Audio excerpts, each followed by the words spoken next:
તમે દુનિયાની વિશ્વ સુંદરી કેમ ના લઈ આવો? 50 વર્ષની ઉંમર પછી એ સુંદરતા ઢળી જ જવાની છે જો રિલેશનશિપ દિલથી, પ્રેમથી અને મજબૂત બુનિયાદ ઉપર બંધાયેલા હશે ને તો 90 વર્ષની ઉંમર પછી પણ એ વ્યક્તિ તમારો સાથ ક્યારેય નહીં છોડે.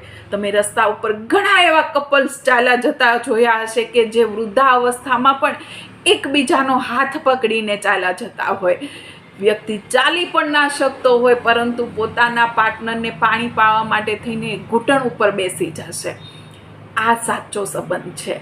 પરંતુ અત્યારના સમયની અંદર આ પોસિબલ જરાય નથી. કેમ કે અત્યારના જે સંબંધો છે ને એ માત્ર શરીર, પૈસા, મિલકત, ગાડી, બંગલો આના ઉપર જ થઈ ગયા છે. સંબંધ બાંધો ને તો એ સંબંધ પ્રેમનો હોવો જોઈએ. પછી એ પતિ પત્ની સાથેનો હોય કે બીજા કોઈ પણ વ્યક્તિ